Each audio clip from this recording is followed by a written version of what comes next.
Assalamu alaikum. So, welcome. Let me share my screen. So, today we are going to start our lecture number 8. And this lecture will try to illuminate and bring to life the concept of the reciprocal lattice, which so far seems to be quite an abstract construction. But we will highlight that we can actually see reciprocal lattices through experiments which probe the crystalline structure. So we will try to make up a connection between the reciprocal lattice and diffraction. And we'll focus for the time being on X-ray diffraction. So a quick recap of what we've learned about reciprocal lattices so far is now following. Suppose I have a direct lattice and I consider a primitive lattice. So let me draw a cell inside this lattice. Here we go. Right, so far so good. So we have unit cell vectors A, B, and C. And we have planes inside this lattice. It is a primitive unit cell. We have points on the vertices of the unit cell. And we can define planes. So corresponding to this direct lattice, the unit cell inside the direct lattice, we can always construct a unit cell in the reciprocal lattice. So if we were to do that, it's quite easy. We already know about it. We will identify the planes on the lattice and draw normals to the plane and set the length of these normal vectors inversely proportional to the spacing between the planes. So it's very simple. So if this is okay, let's draw a plane. Here is our one of our planes, the front pointing face, and its label is that this is the 1, 0, 0 plane, and there will always be a similar plane that passes through the origin. The distance between these planes could be represented as D, and I could write a small subscript if I choose D100 to show that I'm talking about the 100 plane. Now, if I were to construct the reciprocal lattice vectors, I will construct a star vector which is going to be normal to the BC plane, the back plane. We'll construct a B star vector likewise, which is going to be normal to the AC plane, which I take the liberty of drawing here, and likewise a C star vector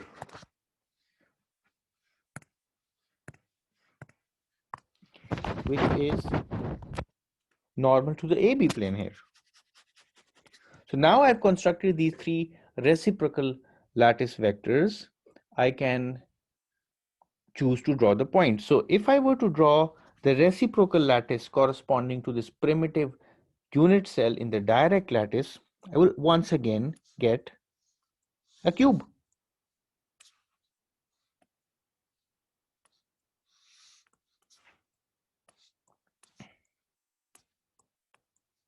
So I will always have an origin. The origin is identified as 0, 0, 0. Now each point on the vertices of this cube corresponds to a family of planes. So this point here would correspond to 1, 0, 0 planes. This point would correspond to 0, 1, 0. This point up here would be 0, 0, 1 planes. And likewise 1, 1, 0, 1, 1, 1, 0, 1, 1. P1, 0, 1, and so on. And of course, I have the A star vector pointing in this direction, the B star vector pointing in this direction, and the C star vector pointing in the upward direction. And A star happens fortuitously to be parallel to A, B star parallel to B, and C star parallel to C, just because the the three axial vectors are orthogonal to one another because it's a cubic unit cell. All right, so let's move on from here. What about the length of each side of this cube? Now, we know that the length is going to be inversely proportional to the planar spacing, and it happens that in this primitive cell, each planar spacing, each d is simply, any d is simply equal to a. So each of these lengths is going to be inversely proportional to this a, and we've already earmarked that in our convention, this is going to be 2 pi over a. This length is 2 pi over a, and this length is 2 pi over a. So if we squeeze the unit cell in the direct lattice, it's going to dilate in the reciprocal lattice. So this is our reciprocal lattice. So far, so good. Now, what does all of this have to do with diffraction? Of course, we can see a direct lattice. If we go inside a crystal, we'll be seeing atoms studded around inside the crystal. So we'll get a glimpse of the direct lattice and the flesh, that is the atoms studded on side the bones, which is the lattice. But how do we see the reciprocal lattice? And what good is the reciprocal lattice? Why have we invented the concept of the reciprocal lattice? That's what we're going to see today. And diffraction gives us a key idea. So before we are able to do that, let me motivate a little bit about diffraction and how do crystals diffract X-rays. And why do we talk about X-rays? We talk about X-rays because their wavelength is of the order of and all the interplanar spacings, the sizes of the unit cell are also of the same order.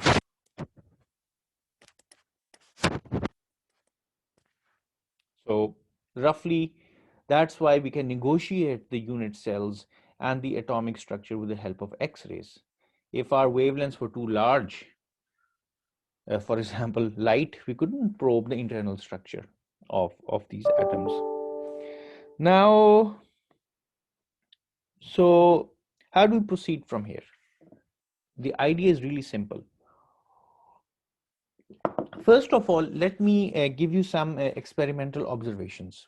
Now, these observations are not new. They are about 100 years old when X-ray diffraction was first being discovered in the second decade of the 20th century. So, suppose I have a direct lattice, and I can envision the direct lattice as a set of planes, and atoms are on side these planes to form the crystal structure. So, I can identify my plane by draw these lines. This is a section of the lattice, and we have atoms on side the lattice to form the crystal structure.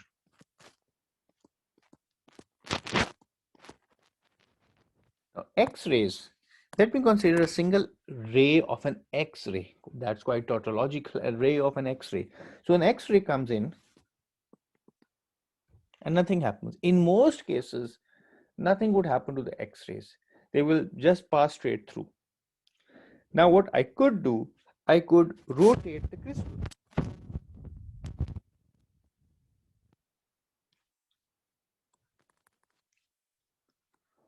Okay, I could rotate the crystal. So if I were to rotate the crystal, the planes are also going to rotate. I still have atoms on these planes, but I'm not going to draw them over and over again. The X-ray is coming in at a certain direction. Now a certain angle theta is negotiated between the planes that we're considering and the incident X-ray direction. If this theta is the right angle, is the right or the correct angle that we're looking for, then what's going to happen is that these X-rays are going to scatter. They're going to be reflected or diffracted. They are going to change their position. Okay? And then if I were to change theta again by rotating the crystal even further, this reflection or scattering will disappear and the X-rays will still pass straight through. Now it's quite possible that for a different orientation of the lattice planes, I get a different theta 2 for which scattering takes place.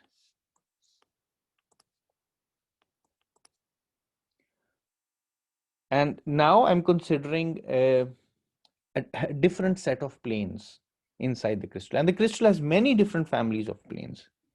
So the key idea is that crystals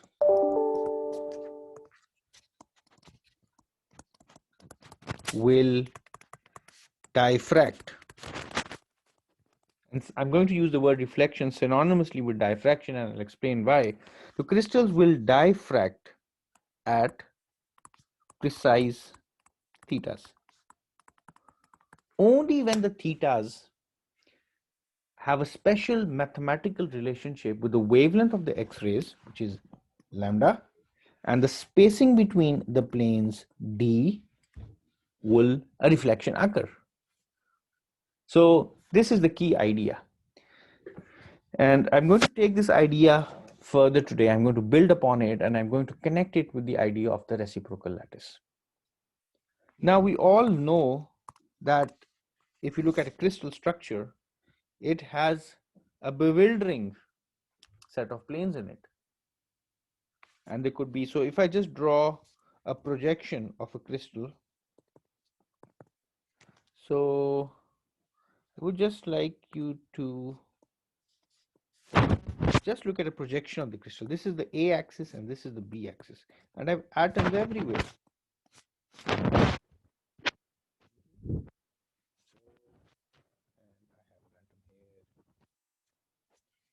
And particular height, so this is at height 1/2, this is at height 1/2, and so on.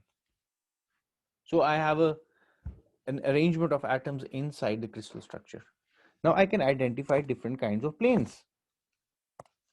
So I can identify this plane, I can identify this plane.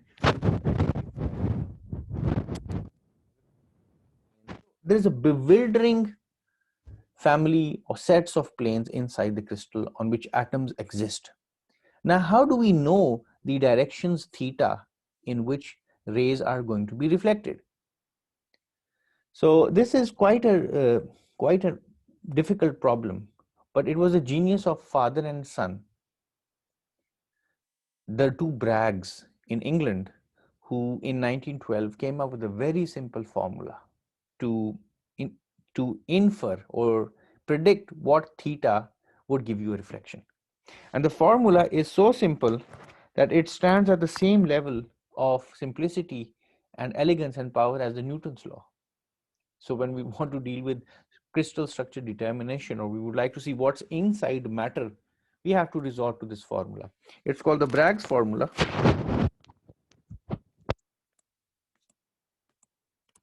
And its simplicity will reveal itself when I write this 2d sine theta is n lambda. Lambda is the wavelength of the X-ray. Theta is the angle at which reflection occurs, and I'm going to define this diagrammatically. And E is the planar spacing, and n is called the order of diffraction, and it's an integer. It could be 1, 2, 3, and so on. But there's a limit to the n because sine theta cannot go beyond 1. So you cannot have arbitrarily large n's. So let me draw a diagram that describes how do we get this Bragg's formula. But for example, if you have a planar spacing of 0.5 nanometers, which is 5 angstroms, and a wavelength of 0.2 nanometers, then you just plug in these values into this formula. You'll get for n equals 1, so you get different orders of reflection, and the theta turns out to be 11 degrees, 24 degrees, 37 degrees, and so on. So reflections will occur only when the incident X-ray makes an angle, so with the atomic planes equal to these angles. So if we have a set of planes separated by d, d is given by 0.5 nanometers and the wavelength is 0.2 nanometers.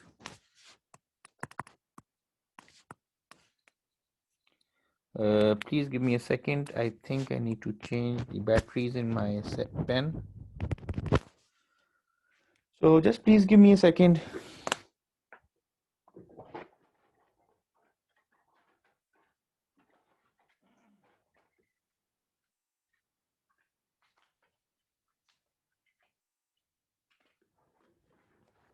Here we go. Technology teaches us new lessons and human interactions. All right, let's see if it works. So, all right, so lambda is the wavelength of the incident X-ray, and the first order reflection occurs when this angle, now see how I'm defining this angle theta. Theta is not really the angle of incidence as we define in the optics literature. It's like a grazing angle, but still we call this the angle of incidence in X-ray diffraction language. So when this angle is 11 degrees, we'll get the first order of reflection. And if my angle of incidence turns out to be 24 degrees, I get the second order. And if it turns out to be 37 degrees, I get the third order. Sorry.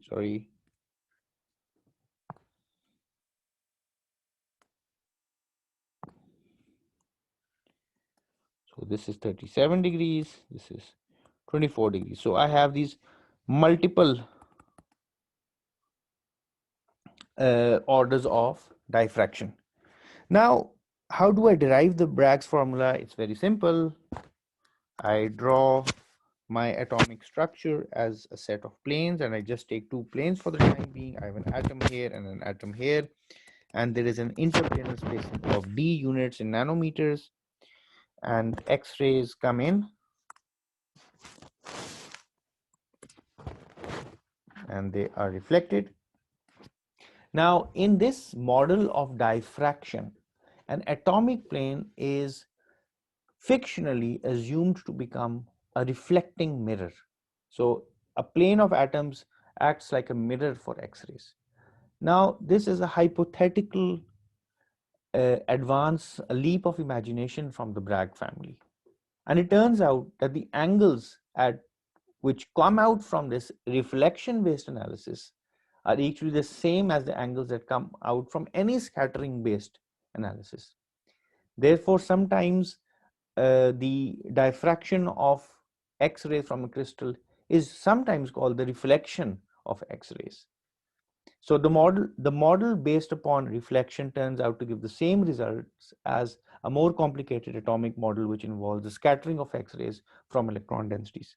So if this is my angle theta, this should also be my angle theta. Another X-ray comes in at the same angle theta and it goes out.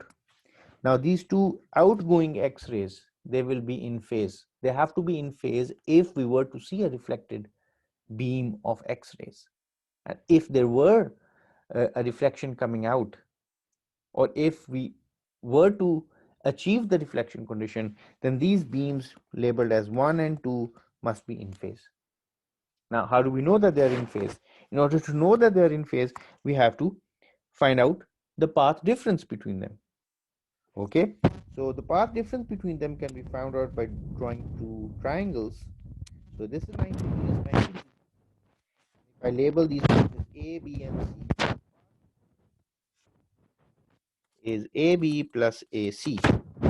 And from the geometry, you can immediately find out that this is equal to sine theta plus d sine theta plus d sine theta, and this is equal to 2d sine theta. So this path difference has to be an integer multiple of the wavelengths. And this is precisely the Bragg's formula. Good. So the Bragg's formula is basically based upon the interference of X-rays. And the path difference between successive X-rays has to match. The first order comes out when n equals 1, when the path difference equals 1 wavelength, the second order when the path difference is 2 wavelengths, and so on. And you can achieve that because the wavelength of the X-rays is of the same order roughly as the interplanar spacing. All right, so this is a motivation for the Bragg's formula. At these precise angles would a reflection occur and will produce a diffraction pattern. You don't say a reflection pattern, so the terminology is sometimes mixed up, but Bragg modeled diffraction as reflection. Now, there is a really, really interesting construct in condensed matter physics, which helps us graphically and intuitively perceive what's going on in a diffraction experiment. Okay, and this construction is due to another brilliant scientist with the name of Ewald. So now we're going to talk about the Ewald construction or the Ewald's sphere. Sometimes it's also called the reflection sphere. Okay, excuse me.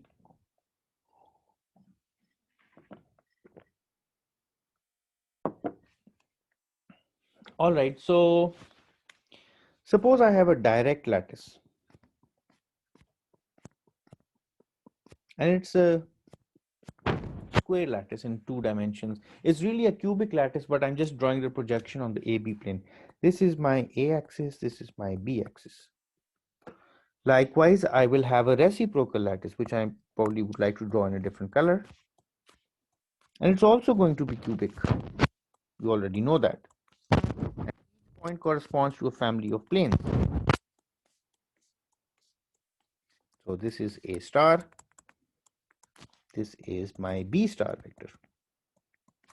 And just since we're dealing with cubic systems, A and A star are parallel and B star are parallel. And in the previous lectures, we've already seen that A dotted with A dots, A dotted with B star is 0. And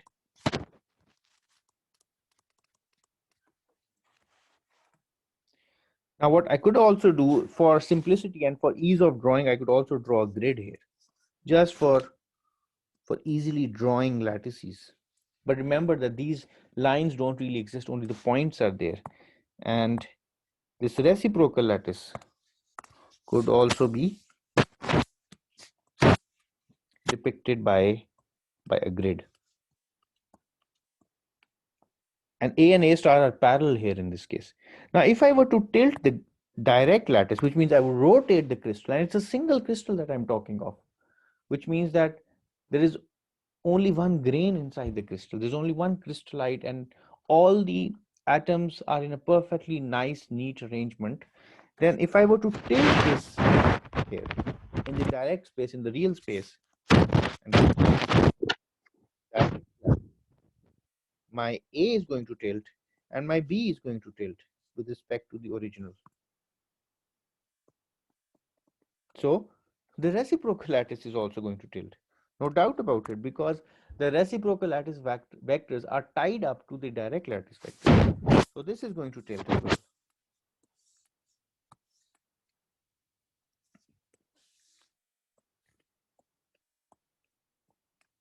So tilting the crystal results in tilting the reciprocal lattice. So this is my new A star and this is my new B star.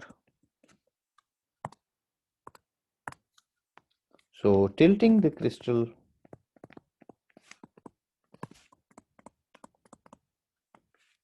tilts the reciprocal lattice.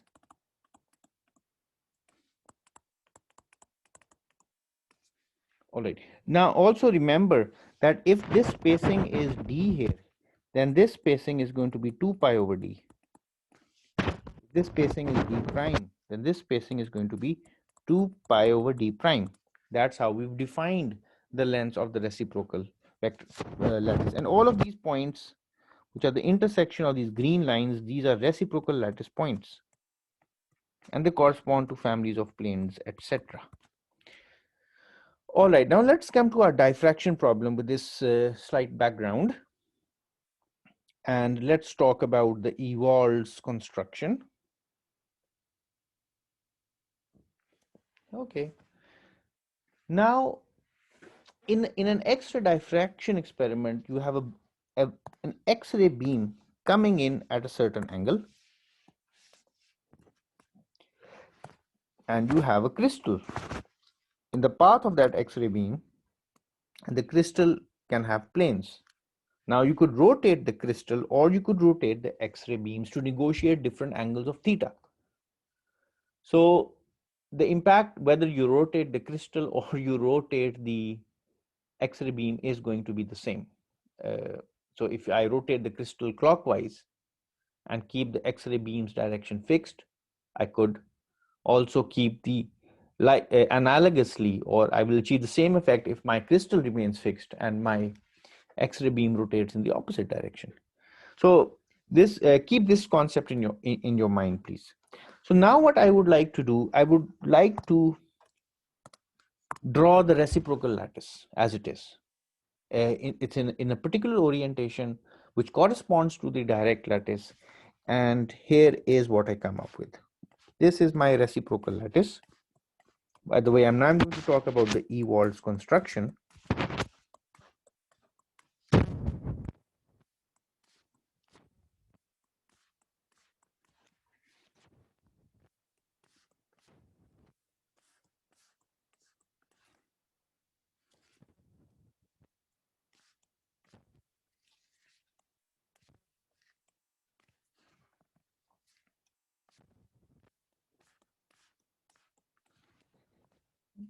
These points, okay. So this is my reciprocal lattice, slightly tilted, but never mind. All right, now what I would like to do is the following. The X-ray comes in at a certain angle. So these are my axial vectors for the reciprocal lattice, A star and B star. A star pointing downwards and B star pointing to the right. And I draw an X-ray beam. The first of all, let me choose a point. So I choose a point towards the bottom of this reciprocal lattice. I call it O. And then I draw an X-ray that passes through the point O. So I can draw multiple kinds of lines that pass through point O, but I draw an X-ray which is in the proper direction, in the real direction. So X-rays are coming into the crystal in a certain direction. Now the A star, B star, the reciprocal lattice talks about directions. So if A is pointing along X, A star is also pointing along the X axis. So X-rays are coming in a certain direction. So I draw the incident direction of X-rays on this crystal. Suppose my X-ray comes in like this. So, sorry. This is my incident X-ray. Okay. Now what I would like to do is, so let me label this incident X-ray as the ray AB. And X-ray is coming in this particular direction. So I draw the exact incidence direction of the X-ray, but I make sure it passes through my point of choice, O. All right. The next thing I would like to do is I take the point O, and then on this ray AB, I choose a point C such that the distance OC is 2 pi over lambda. Okay. And with C as the center, I draw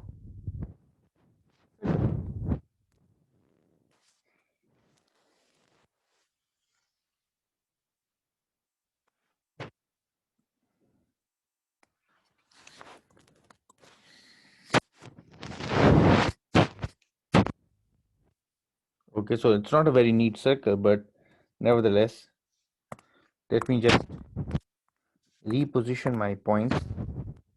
Okay, so here are my reciprocal lattice points.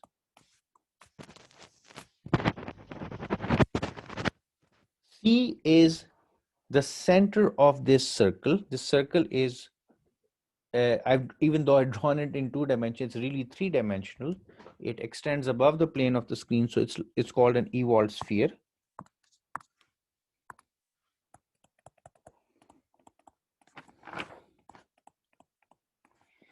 All right. Now, the evolved construction tells us that if the evolved sphere, of course, it's touching my initial point of choice, this point O. If the evolved sphere intersects or touches any other reciprocal lattice point, then I can safely say that my X-rays, if my crystal were placed at point C, at the exact center of the evolved sphere, then my X-rays will be scattered in that direction. So if I go around the circle, I find that there's a point here, a reciprocal lattice point here. Oh, my pen has stopped working somehow. So this reciprocal lattice point, which I put in orange, and this reciprocal lattice point, which I also put in orange, which are intersecting the evolved sphere. What's going to happen is that my crystal, which is placed at C, at the center of this evolved sphere, it will reflect the incoming X-ray in this direction. So there will be an outgoing reflected ray which goes in the direction of the point, the reciprocal lattice point which touches the evolved sphere. So there is a reflected orange X-ray going out in this direction, and there's an orange X-ray going out in this direction. Okay, and furthermore, we can also identify all the points in the reciprocal lattice. You know that each reciprocal lattice point corresponds to a plane. So my initial point O is considered to be the origin of the reciprocal lattice, 0, 0, 0. And I don't want to put parentheses here because then it becomes too cluttered. So this is really a plane. This point, this orange point, this one, which is along B star, parallel to B star, is the point 0, 1, 0. So it's a plane 0, 1, 0. This is 0, 2, 0, 0, 3, 0. Here I will have one. So first of all, let's consider this point here. This is, my pen is somehow not living up with my drawings. So I'm sorry about that. This is 1 bar 0, 0. This is 1 bar 1, 0, 1 bar 2, 0. This will be 2 bar 2, 0, and this will be 3 bar 2, 0. This will be 2 bar 1, 0. This will be 1 bar 1 bar 0, and so on. So each point on the reciprocal plane that I've drawn corresponds to a family of planes. And what this construction is showing is that if the X-rays are in this given direction, then the plane 0, 1, 0, the family of planes 0, 1, 0 is going to reflect X-rays. And the plane 3 bar 2, 0, this family of planes is going to reflect X-rays, because the wavelength of the X-ray and the interplanar spacing are of the correct value. And keep the Bragg's formula at the back of your mind. 2d sine theta is equal to n lambda. So what is the theta here? The theta here can be easily calculated.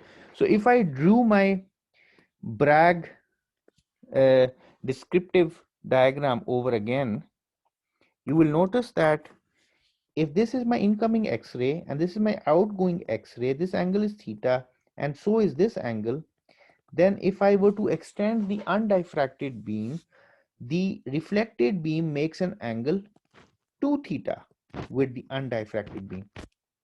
So this means that this angle here is going to be equal to 2 theta for the 0, 1, 0 reflection. And likewise, this angle here is going to be the 2 theta angle for the 3 bar 2, 0 reflection. And then I can find out these thetas and match my thetas with the Bragg's formula. But the evolved sphere is a very convenient geometrical construct which helps us understand that. What does it help us understand? It tells us that the reflected X-ray is along a direction, is only along a direction which corresponds to a reciprocal lattice point intersecting the evolved sphere. So you look at the evolved sphere and see if there are any reciprocal lattice points lying on the surface of that sphere. And if there is one, bingo, light will be reflected in that direction. That's it. And we can actually see that all of this is making sense here, and it corresponds to the Bragg formula. So let me redraw this diagram and see that it's making sense. So I will start off by drawing the evolved sphere. Okay, so this is my evolved sphere, and now let me draw my reciprocal lattice point. So here is one, here is my origin, the X-ray comes in the proper, I'm drawing the X-ray in the proper incident orientation. Now there happens to be a point here, the 0, 1, 0 plane, which lies on the evolved sphere here, this point here, this one. And there is a reflected X-ray. C is the center of the evolved sphere, and this is where we place the crystal. Light comes out in this direction. So this angle O, this point is O, let's call this point F. The angle OCF is equal to 2 theta. Now, how does this correspond to the Bragg formula, and why do we know that this is correct? This is correct because of the following argument. If I were to find out the distance between O and F, now F is a reciprocal lattice point. So the distance between O and F is equal to D reciprocal lattice magnitude, the magnitude of the reciprocal lattice vector D star. And for this case, I can put a 0, 1, 0 subscript because it is the reflection from the 0, 1, 0 plane. All right, so far so good. Now, this we know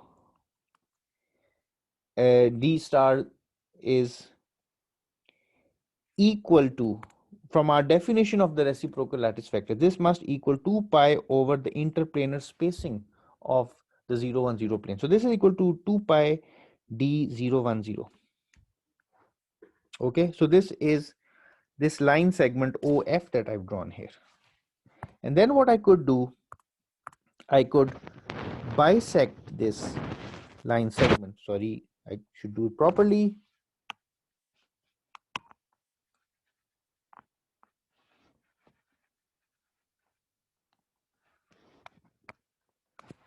Okay, just bear with me for a second. This is my OF. I'm going to bisect OF and make two triangles. Here I have an angle theta, and here I have another angle theta, because the scattered and the unscattered beams, or the reflected and the unreflected beams, they make a mutual angle 2 theta, as I've shown. Now, if I look at this triangle, let's call this point H, and let me draw a zoom in here.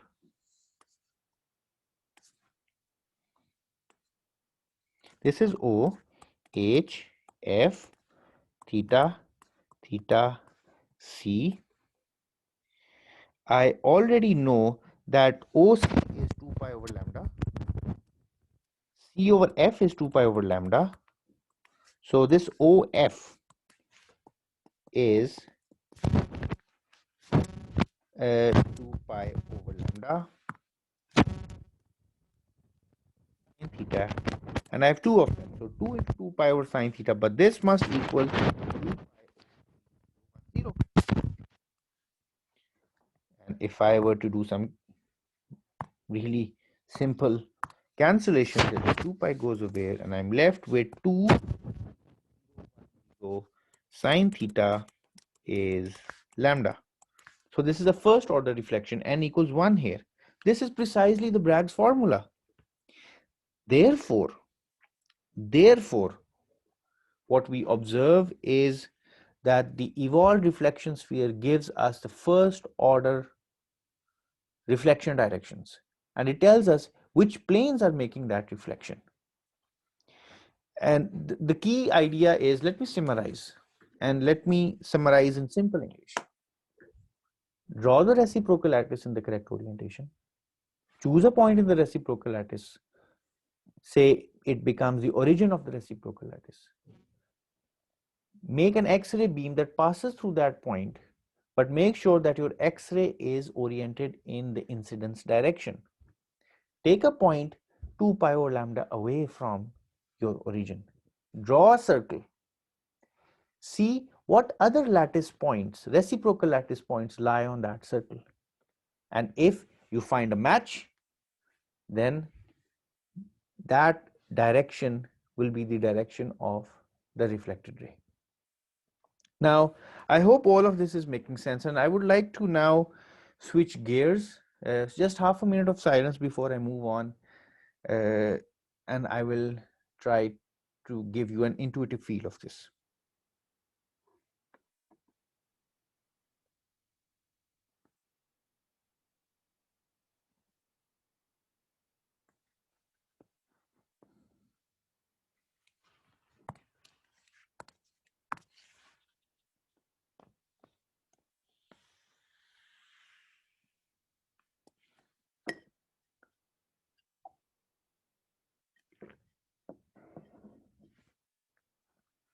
All right. Now let's come up with an example. Suppose I'm talking about interplanar pacings of 0, 1, 0 planes, 0.5 nanometers. Okay. So this means that my 1 over d, 1 over d, I just call d010 d. 1 over d is 2 per nanometer. Okay. So, and lambda, suppose, is 0.25. This means that 1 over lambda is going to be 4 per nanometers. Now, I would like to draw an evolved sphere of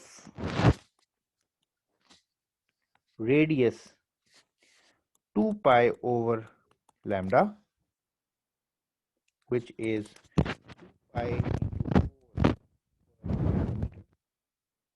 And I would also like to draw, superimposed on the same chart, reciprocal lattice points. The cubic lattice I'm talking about, and I want these points to be separated out by 2 pi over d, which is 2 pi into 2 per nanometer. Now, when I want to draw these diagrams, this 2 pi factor, this factor of 2 pi here and the 2 pi here, they seem to be really inconvenient. So I draw my grid such that I assume that everything is to the scale of 2 pi. So remember this figure, I need to draw points that are separated out by 2 per nanometer and a radius which is 4 per nanometer, and I assume that everything has been divided by 2 pi. So everything is on the scale of 2 pi. So in order to show how this works, let me go to a software. Let me just share my screen here for a minute, and let me open up this. Okay, so I've looked up a free software, very popular software these days. It's called GeoGebra. So I opened the geometry toolbox of GeoGebra, and I would like to draw the evolved sphere corresponding to the mentioned dimension. So first of all, let me start off by drawing at the reciprocal lattice. And how could I draw the reciprocal lattice? I could draw it by, so I click this, I show grid, I click on major grid lines, and here I have a kind of a reciprocal lattice. So I go to settings, and since I want reciprocal lattice points to be separated by 2 pi over d, and I forget about the 2 pi for the time being and assume it's always there at the back of my mind, then I need 1 over d equals 2 per nanometer. So what I do is I choose my grid such that my x is 2 centimeters and my y is 2 centimeters. So what I've done really is that each, so my points are now lying here. So let me first draw the reciprocal lattice points. Here are my reciprocal lattice points. They are the points of intersection of this grid.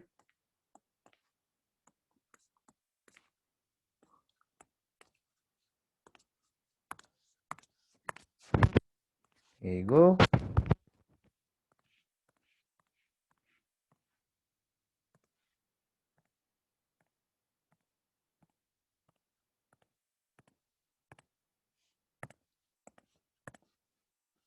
So each of these points on this piece of paper, they're separated by 2 centimeters. So I just mentioned here that I have to use some scale. Of course, I cannot draw the reciprocal lattice on the scale of nanometers. It's humanly impossible for me to do that. But I would choose 1 centimeter to be equal to be 1 per nanometer. Okay, that's the scale that I'm using. And of course, 2 pi is also at the back of my mind. So I choose my grid. Let me just remove the labels here. Okay, I remove the labels. So this is my reciprocal lattice. I choose a point. Let's choose this point here, D, and I call it my 0, 0, 0 point. So let me see if I can change the,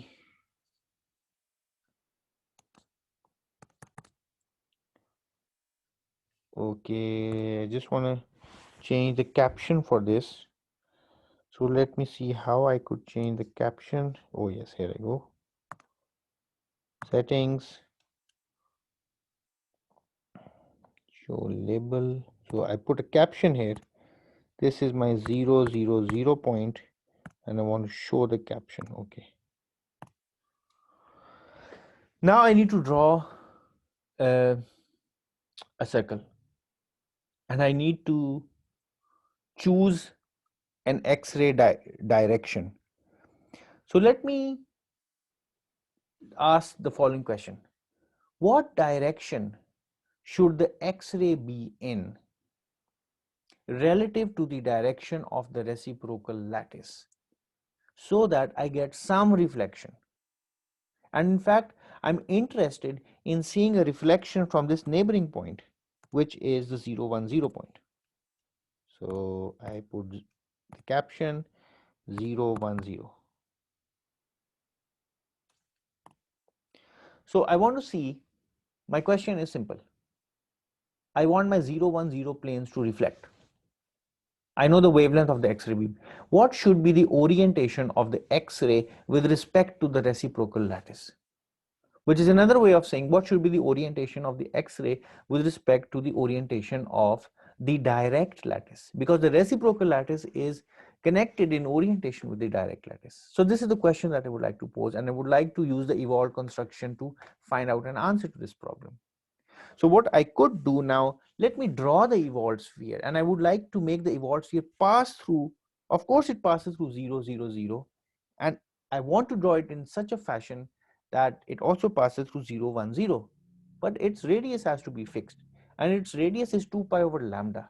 And if I ignore the 2 pi for the minute, I need to draw a radius of 4 per nanometer, which on my scale is 4 centimeters. So let me draw a circle of 4 centimeters radius. So how do I get a circle? Circle center radius. So I just draw a point here and I put the radius 4. Okay, so this is my circle. Now I would like to move this circle so that it definitely passes through the point 0, 0, 0. So let me move this. Okay, so here is my circle. Now I can change the position of the center and move this circle around so that it always passes through the point O, 0, 0, 0. I can always do that. I can move it around. So I can make 0, 0, 0 my pivot and change the orientation of the circle, keeping its radius fixed, by the way. So what I'm interested in is seeing a reflection from the 0, 1, 0 plane. So how do I do that? I make this circle pass through both points. Here you go. So let me try to adjust it a bit further. Let me try to see if I can increase the size. Okay, here you go. Now, in this arrangement, there is only the 0, 1, 0 point, besides, of course, the origin that lies on this evolved sphere. Now, what I could do, I could draw the X-ray. The X-ray passes through the center of the circle G2 and the point 0, 0, 0. So let me draw my X-ray. It passes through this point and it passes through G2. Here you go. Let me change the color of this X-ray. Sorry. So change color. Okay. So this is my incoming direction. It passes through the center of the evolved sphere, goes to the point 0, 0, and there is another point 0, 1, 0 that lies on the evolved sphere. Therefore, that must also be uh, a reflected direction. So I choose ray and I connect this point G2 to here. Okay. So now what I've done is I've drawn the reflected X-ray and I want to find out the angle between the unreflected and the reflected ray. So that angle, I can measure angles here, this point here, and this point here. So this angle turns out to be 29 degrees. So this is 2 theta. It's approximately 30 degrees. So half of this angle is 15 degrees. So the angle theta is 15 degrees. So if I have my direct lattice at an angle of 15 degrees with respect to the incident X-rays, then I can expect that my 0, 1, 0 planes are going to reflect. Okay, so far so good. This is how this concept of the evolved sphere works. Suppose I want my other uh, planes to reflect. Of course, I will have to change the orientation of the crystal, and then I will get different angles of incidence. Here, the angle of incidence is half of this 29 degrees, probably 14.5 degrees or something. So what we could do now is, suppose I would like to investigate whether other planes also reflect. So I need to find out the proper orientation of the X-ray with respect to the reciprocal lattice for that purpose. So what I could do a cheeky thing. I could move my, so let me draw a new circle. Keep this intact. So if I were to draw a new circle, also of radius 4. So here you go, 4, okay. And I want this circle to also, let me change the color of this circle. Let me try changing the color of this circle. See if it works. Okay. It fills the color. So let me see. if this gives me any.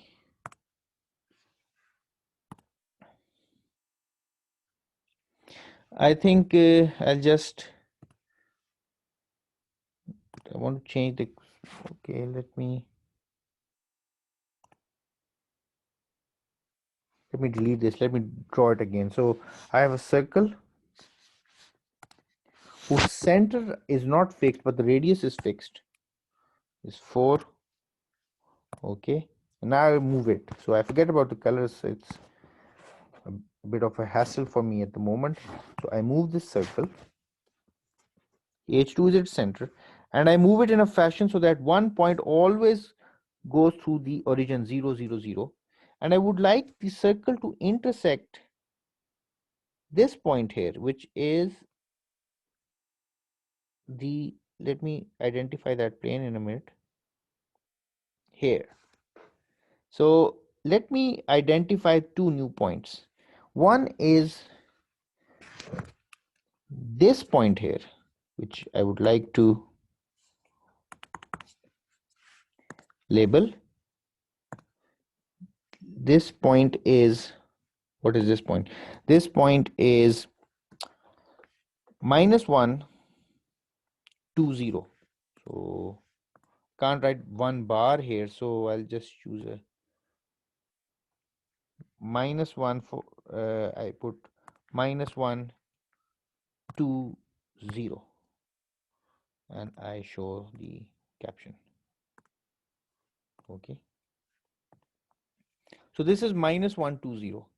Now these planes are going to reflect if the X-ray is oriented in the direction shown, and the scattered X-ray is going to point from the center of this new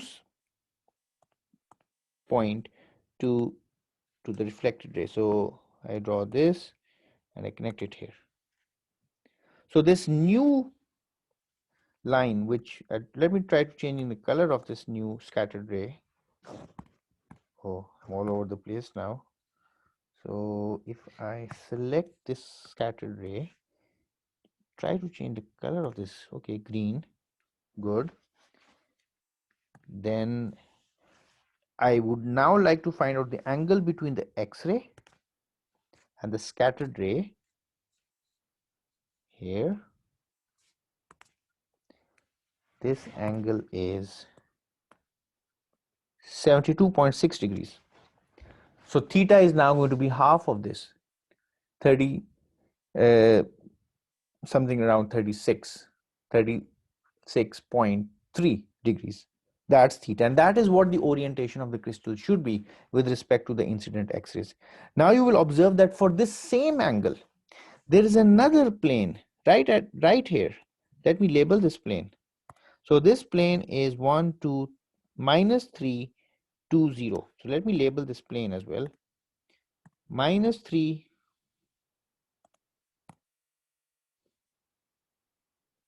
-3, 2, 0.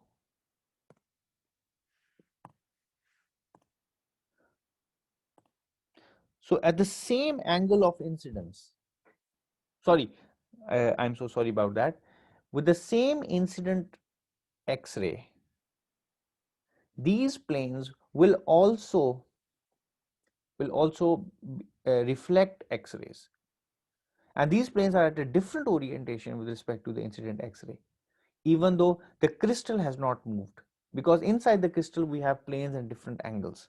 So if you would like to find out the angle of incidence of the X-ray with respect to these planes, we can simply draw another ray that comes out from the center to this point over here. In fact, I should draw this ray in the other direction. So I start off by choosing my center and this point. Okay. And now if I were to find out the angle which the incident X-ray makes with this family of planes,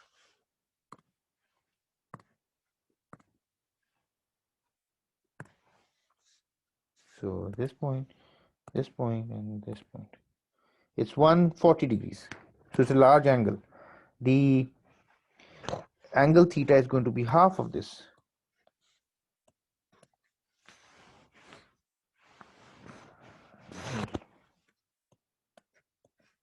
(140 degrees) roughly. So this is how the concept of the evolved sphere unfolds. Now, the last thing that I would like to mention before I move on is the following. So the key idea is, let me recap. The key idea is that if I were to draw an evolved sphere in the proper fashion, and keeping in mind that the exit point of the X-ray should be on the origin of the reciprocal lattice, and the crystal is placed at the center of the evolved sphere, then if the reciprocal sphere intersects any other reciprocal lattice point, that lattice point indicates a direction in which X-rays will be reflected. And it is in full consonance, in full corroboration, in full unity with the Bragg's diffraction formula. Okay, and you can find out which planes are going to reflect and what are the diffraction angles. So this is how diffractograms work. This is how crystallographers find out which planes are reflecting X-rays, and there are only precise angles which at which the X-rays are reflected. So one can make predictions about what should be the direction of the incident X-ray if you would like to highlight a particular plane, and what direction do you look in for the reflected waves. So this concept has some really interesting applications, and let me talk about just one of them. So I come back to my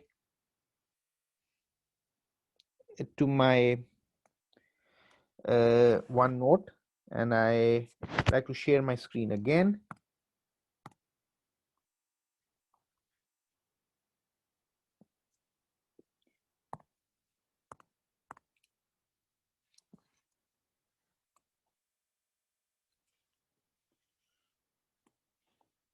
Okay, here I am.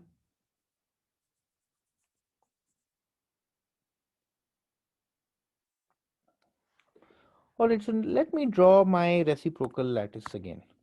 So I'm choosing the green color just for no good reason.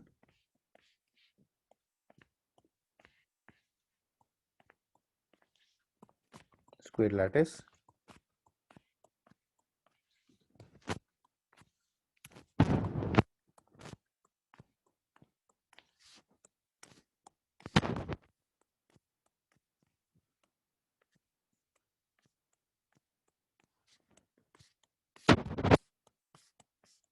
These points, as you all know, they are separated out by 2 pi over d, where d is an appropriate interplanar spacing.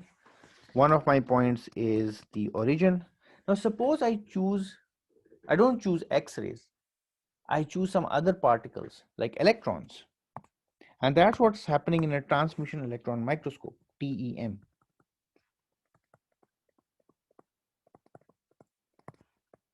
We know that electrons also behave like waves. So there is something in common with X-rays and electrons. But the key idea is that you can accelerate electrons to very high energies, to energies of the order of kilo electron volts. So when you do that, the wavelength of these electrons becomes really small. So lambda, as you know, is h over the momentum, the de Broglie relationship. And if I were to cast this in the terms of energy of the electrons, I would get a relationship of this kind. So I can make the wavelength really small. In the previous example, we looked at a wavelength of about 0.25 nanometers. I can make the wavelength even an order of magnitude smaller, say 0.02 nanometers. And if I were to take 0.025 nanometers, my 1 over lambda would be 40 nanometers. So just imagine if I were to use the same GeoGebra screen, I would have to draw a circle of radius 40 centimeters. That's quite big. So when you have these energetic electrons, you could also use them for diffraction studies.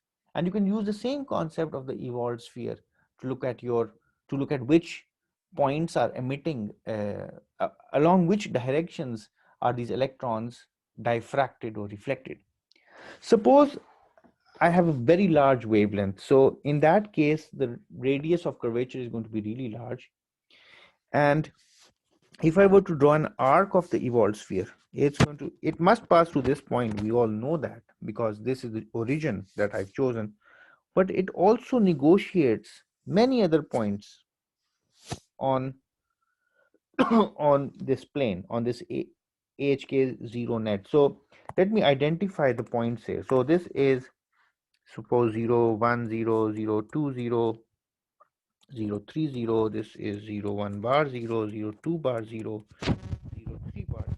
And all of these are planes. This point, by the way, is 1 bar 0, 0, 1 bar 1, 0, 1 bar 2, 0, 1 bar 1 bar 0, and so on. And all of these I'm drawing in the I'm still perpendicular to the C star axis. So now, since the radius of curvature is so large, there are many points. So I have a point here which lies on the evolved sphere, another point that lies on the evolved sphere, another point that lies on the. So I have several points that lie on the evolved sphere. And if I were, if this were my incident X-ray incident direction of my X-ray, I will also have a reflected ray here, a reflected ray here. So by the way, these, so it's not correct to make these lines join at such a small distance. So let me redraw the X-ray. So I will get an X-ray coming out here, X-ray coming out here, an X-ray coming out here, an X-ray possibly coming out here, and a faint reflection because this point is barely touching the surface, an X-ray coming out here. And if I had a film at the bottom, X-ray film, oh sorry, an electron film or an electron detector, some emulsion that can register the presence of electrons, then I would get spots here. So I would get spot here, which would correspond to 0, 0, 0. This is just the unscattered electron beam. I get a spot here, which corresponds to the plane 0, 1, 0. I get a point here corresponding to 0, 2, 0. Point here corresponding to 0, 1 bar 0. Point here, faint point perhaps corresponding to 0, 2 bar 0. And these are just points on the reciprocal lattice. Beautiful. And since these electrons are coming in from, they're showering down like a cascade, they will also, so if I were to draw a perspective diagram here, so let me try to draw a perspective diagram. This is my reciprocal lattice. Sorry, this gets stuck sometime. These are my reciprocal lattice points. My origin, all the other points. This is the HK0 net. I talked about these nets in the previous lecture.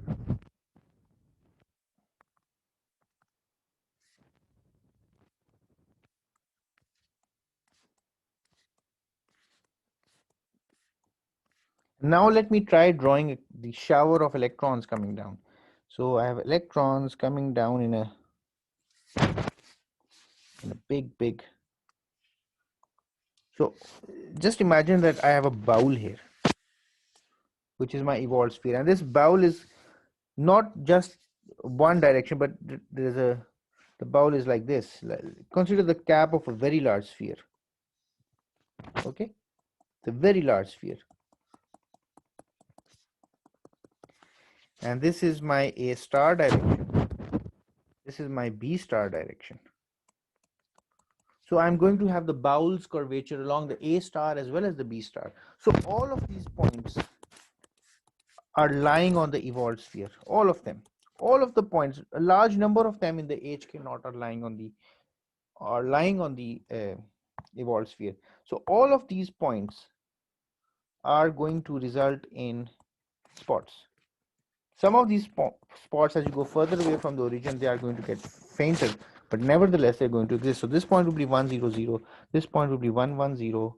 This point will be 1, 2, 0. This is going to be 1, 1 bar 0, and so on. So you get a diffraction pattern. And this diffraction pattern is a direct visual observation of the reciprocal lattice. So this is where I would like to stop the lecture today, and I hope to carry this discussion a bit forward. I would like to express the Bragg's law in vectorial form in the next lecture, because that has a lot of implications for band theory. I would also like to give a Fourier formulation of diffraction, but today's lecture gives you the highlight that reciprocal lattices mean something. They can be interpreted, they can be seen through diffraction experiments, and more importantly, rays are reflected or diffracted when the reciprocal lattice point lies on the evolved sphere. Okay, and the evolved construction is a really useful construct which helps us imagine which of those reciprocal lattice points lie on the sphere. So with that, I would like to thank you, and inshallah see you on Thursday.